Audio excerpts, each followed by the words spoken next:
Published 1730 EDT, the 10th of September 2017. Updated 1730 EDT, the 10th of September 2017. Crystal Palace are set to accelerate the search for a new manager this week after Frank de Boer's disastrous start to the season continued at Burnley on Sunday.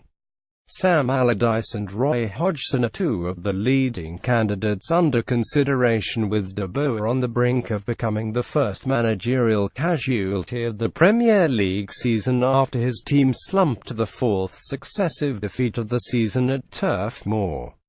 The Eagles are the first top-flight side in 93 years to lose the first 4 games without scoring a goal, and the awful stretch has left the Dutchman facing a crucial 48 hours as he fights to save his job. Roy Hodgson is being considered as an option should Frank de Boer be sacked as manager. Chairman Steve Parish launched into a staunch defense of his stewardship on Twitter on Sunday night amid criticism from supporters. But it is looking increasingly likely he will dispose of another manager as de Boer's future hangs by a thread. "We are 4 games in," Parish tweeted. "It's a terrible start, but we have to stick together. People are frustrated. I'm frustrated. So are the management and players." Former Crystal Palace manager Sam Allardyce is another name being linked to the job. Think him defending everyone at the club who's working their a off to turn this round. "Football teams lose games, it happens. We know we are better than this. I'm happy for people to vent at me. I'll stand my record up against any chairman we've had in 118 years. We've spent £70 million since January and sold one player for £2 million, plus spent another £10 million on loan players. Let me ask you a question. Who has the better squad, us or Burnley?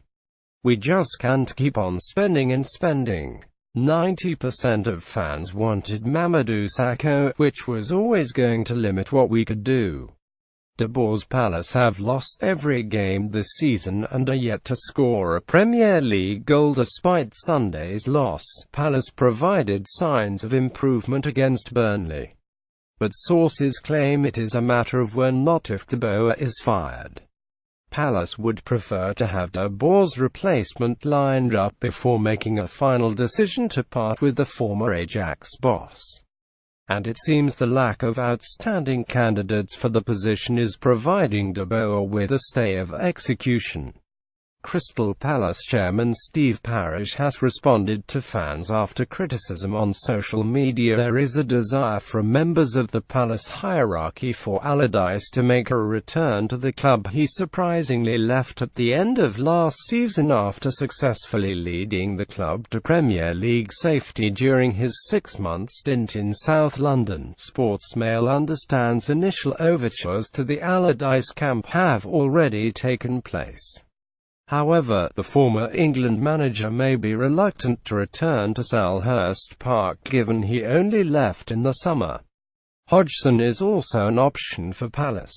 The 70-year-old has been out of work since England's disastrous Euro 2016 campaign. Burnley's Chris Wood scored the only goal of the game to beat Palace at Turf Moor. Hodgson was born a stone's throw away from Selhurst Park, and the manager's job at his local club could appeal to the former Inter Milan boss. Allardyce and Hodgson both have substantial experience of Premier League football, which will attract Palace chiefs. It remains to be seen whether de Boer will be in charge for next weekend's crucial clash against Southampton, but it seems de Boer's immediate fate will depend on whether Palace can identify the Dutchman's successor this week.